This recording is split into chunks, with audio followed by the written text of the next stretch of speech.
تنزيل مصالح انجلترا وقطع طريق الاتصال بينها وبين مستعمراتها في حين اثنين إقامة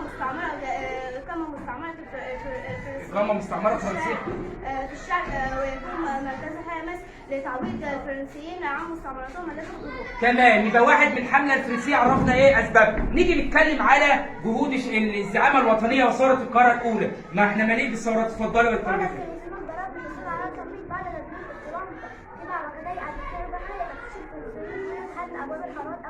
تمام، دي قامت ثوره بقى، يبقى الثوره تغيير جذري في كافه ايه الاوضاع. الطالبه قالت. نيجي بقى على دور الزعامه الوطنيه، ولازم نشوف الزعامه الوطنيه. اتفضلي. عمر مكرم قائد ثوره القاهره الثانيه وتم فيه الى دمياط عادل محمد علي. برافو عليك، يبقى عمر مكرم عرفنا هو عمل ايه، حاجات بسيطه كده. نيجي نتكلم على قائد اخر مهم في حياتنا، والقائد مين؟ اتفضلي.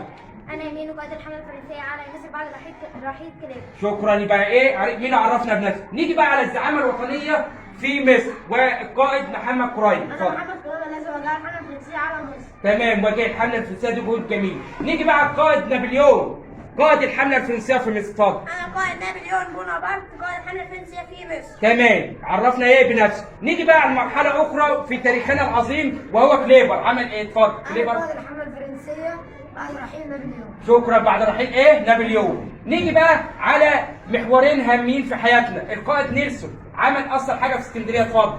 نيلسون هو انا نيلسون قائد الاسطول الانجليزي والذي حكمت الاسطول الفرنسي. برافو عليك، شكرا يا غالي. نيجي بقى على اخر مرحله تاريخيه في حياتنا واللي احنا ايه في صددها دلوقتي. محمد علي.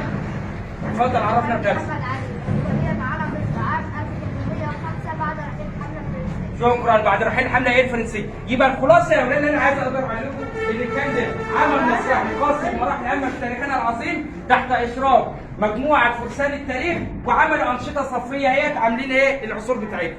يبقى والطالبه ايه عرفنا الدوله المملوكيه في مصر، العثمانيين، مرورا باسباب الحمله الفرنسيه، مرورا بالثوره القاهره. كل دي احداث لازم نعيشها. بالزعامه الوطنيه عمر مكرم، بالقائد مين عرفنا بنفسه، بالزعامه الشعبيه محمد قريب، بالقائد نابليون، القائد كليبر، القائد نيلسون. كل دي كانت في استضافتنا. يبقى هنقدر نسمي دي نافذه على تاريخ مصر.